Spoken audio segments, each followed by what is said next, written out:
Assalamu alaikum wa rahmatullahi ta'ala wa barakatuhu. Yan uwana yan Nijar ina muku gaisuwa da fata alheri. Alhamdulillahi rabbil alamin. Muna godiya ga Allah da ya bamu waɗanga shugabanni masu adalci. Mun ga sabon program kin da shugabanni mu suka hidda kuma mun yi na'amar shi kuma mun imani da Allah sun zo saboda ƴan ƙasa. Sun zo saboda ƴan ƙasa sun gwada mana cewa aikin da ƴan ƙasa suka bamu a yanzu yau tsawon shekara guda da wata 8 bari mu zo mu gwada mu ƴan ƙasan nan ga irin aikin da muka yi musu. Su suka samu wannan aikin amma za mu zo mu gwada musu ga yadda muka yi aikin kuma ga yadda aikin ya kusanta. To alhamdulillahi rabbil alamin. Dama haka ake yi. Duka shugaban ƙasa ma'aikacin talakan shi ne. Talaka ne ya baka wannan aikin ka yi mashi. To in ka yi sai ka zo ka kwatanta mai ga yadda ni aikin ga yadda ni shiga da ni shi. Dama haka muka gani. To alhamdulillah jiya kamar yadda kuke gani General Salohu ya zo duka aikin da suka yi na shekara 1 da wata 8 nashi na postukin shi ya zo ya kwatanta mu yan kasa da irin kalubalen da kuma suka kusanta mu sun kwatanta mu yan kasa duka abubuwan da ke faruwa. To alhamdulillah rabbil alamin. Yau kuma mun ji an ce General Tumba shi ma zai zo. To wannan shine adalci, shine shugabanci na adalci. Haka zai sa yan kasa su ba ku confidence. Haka zai sa yan kasa su yarda da ku. Tunda sun ba ku aiki, kun masu aiki, kuma kun zo kun kwatanta musu ga yadda muka yi muku aikin nan, ga yadda ya kasanta, ga yadda ya kamata duka abubuwan da ya kamata kun yi wanda ba a samu yi ba kuma ga yadda ya hana yi shi. To wannan shine zai ƙara sa ƴan ƙasa su ba confidence. Wannan alhamdulillah rabbil alamin. Dan duka shugaban ƙasa da kake gani dan ƙasa shi ne, ma'aikacin dan ƙasa shi ne. Duk inda ga shugaban ƙasa in dai adalci ake yi, to dan ƙasar kana talaka na ya baka aiki.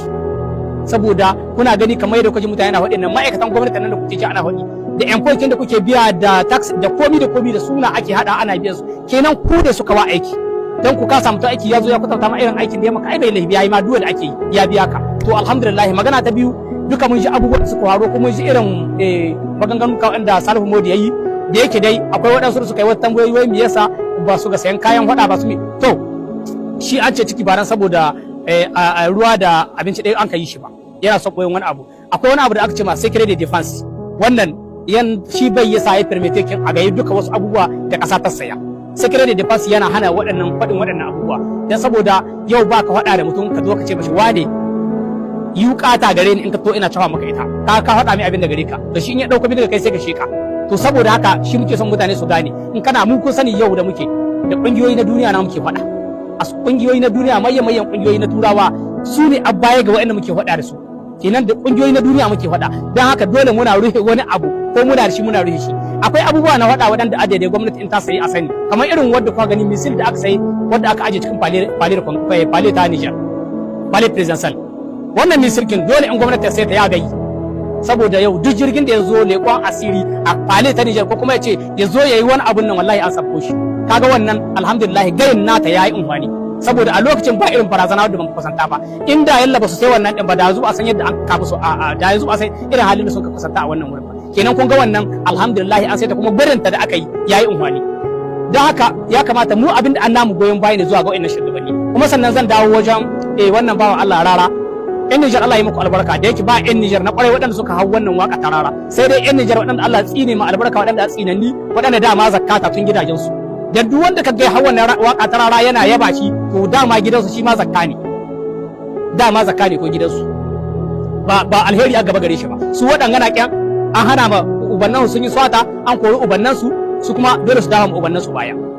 Sannan naga wani mai idanuwar kasa an tura kura mota wani na Cote d'Ivoire na ga ya hito yayi ba irin raddi wanda bai yi azagi akai na saboda mun yi magana cewa visa da aka ce za a sawa da carte de séjour muka ce abu ne wanda ya kamata ba irin zagin da bai yi mini ba na ga ya hito har bidiyo yayi akai na sai ni diba ne ga girma gashi amma babu azanci ni so in bashi amsa sai ni saurari magana na je shi girman ɗaya na an samu ba a samu azanci sai ni kyale shi na san ni ce to cikin waɗanda gare na haɗa tuba sai namu na adara na san ga idanu ne huru wanda kasa an tura kuga mota to magana wata uku ne so in yi magana zuwa wajen rara shi ita so in kamna ta in kiyaya ta isko so tasiri abba ta yi ya rara yau duk waka da kai zuwa ga General Chani ba ta tasiri saboda ka isko yan Niger suna son General Chani yan Niger suna so ne da haka duk abin da kai ba zai tasiri ba yadda kaga kawa Buhari lokacin waka ya hiddo ma suna to haka yanzu idan ka ce zaka in kana son mu san ka iya waka to yanzu kai waka ka yabi Tinubu yanzu da yan Najeriya suka bar san Tinubu kai waka kai yaban shi yanzu ka gani idan ta yi tasiri so ba laifi bane zaka iya kwanciya da su har kuma so ka challenge Pastor Azaman da Muhammad da sauran pastoci sai ni kuma na gan ayoyin da kaje kana bayan su shi da kana challenge da shi na gan ayoyin ba sai pastoci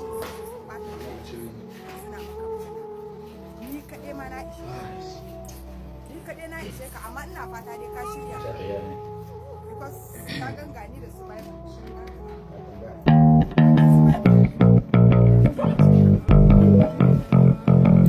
أعوذ بالله من الشيطان الرجيم بسم الله الرحمن الرحيم السلام عليكم ورحمة الله تعالى وبركاته يا إخوان المسلمين واتقوا wannan na sa kamar ko challenge ne ko kuma na ɗan yi wasu bayani ne a cikin wasu surori da na ci karo da su a cikin Bible kuma nake da bayani akan abin da suke koyarwa sai wannan yarinya ta yi accepting da ce to insha Allah idan za a iya akan iya fitowa ma domin a tattauna to babu damuwa Allah ya saka miki da alkhairi.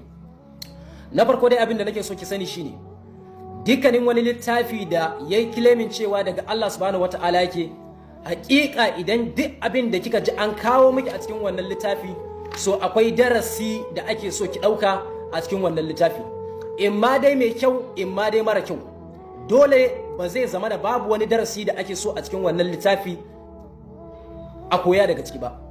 So kamar yadda na kawo mutumin kirki a cikin Bible, annabi according to Islam, Prophet Lut shine nan Bible ɗinku ya ce ya kwanta da 'ya'yansa mata ƙwaya biyu, ya sadu da su kuma duk sun samu ciki. So abin da nake so da ke shine sai ki fito ki bayani me wannan surar take koyarwa wa mutanen da suke bin wannan addini ko wannan ɗariƙa ta Christianity.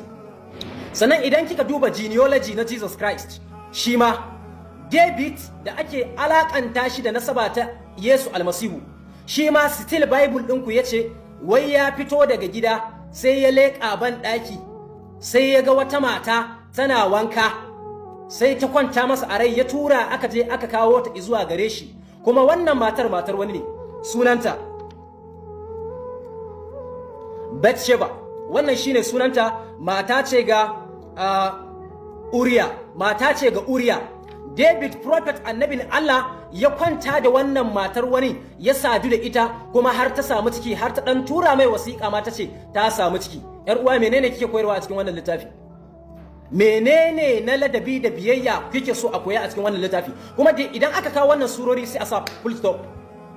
An sa full stop, babu wani bayani da ake maka ko kuma wani darasi da ake so ki fahimta. Wannan shine. Sannan nayi magana na ce Bible ɗinku ya ce Allah subhanahu wataala bai sani ba. Kwarai kuwa Allah bai sani ba, saboda da ya sani ba zai yi nadamar halittar abin da ya halitta ba. Bible ɗinku ne ya ce Genesis. Okay, wancan surorin da na kawo miki yana cikin Genesis sura ta 19 aya ta 30 zuwa ta 40. Wannan kuma kissa ta David tana cikin 2 Samuel sura ta 11 aya ta 1 fara zuwa ta 20. Zaki finding wannan history da na gaya miki. Saboda naji ana tambayin bana kawo sura ko wani abu makamancin haka. Sannan still Allah subhanahu wataala a cikin Genesis din sura ta 18 aya ta 21 Allah subhanahu wataala yace abin da nake ji zan je ƙasa domin in tabbatar idan gaskiya ne. Allah subhanahu wataala zai zo ƙasa domin ya tabbatar da abin da ake gaya masa gaskiya ne. Menene kike so a achieve? Menene kike so ki mutane su benefitin daga cikin wannan history? Tunda dole akwai abin da ake so a benefitin daga cikin wannan history. Allah subhanahu wataala shine nan yake, wannan littafin Moses ne ya rubuta shi. So Allah subhanahu wataala ne yake gaya wa Moses labari. Moses kana ji, ai Lutu shi ya kwanta da ƴaƴansa mata ƙwaya biyu ya musu ciki, David ya kwanta da wata matar wani ya mata zina, Jacob ya kwanta da wance ya zina da ita, Yaqub ya kwanta. Haba, dole akwai abin da Allah subhanahu wataala yake so a fahimta a cikin wannan darasi da yake fahimta ko yake saukarwa da Moses. Menene darasin da Allah subhanahu wataala yake so a koya daga cikin wannan darasa da ya saukarwa da Moses, yake ba da history cewa annabawansa sun aikata zina. Gargaɗi da kuma jan kunne, daga zaran kaga tanki da ƙaramin mota sun haɗu an samu matsala har aka yi accident, tankin nan ta fashe ko ta ɓule ko kuma ta faɗi, inda kaga fetur yana zuba to kar ka yi yunkurin ɗauko jarka ko kuma wani botiki ko kuma ka je ka gayyato ƴan uwanka da abokananka a zo a ebi ganima wato garabasa.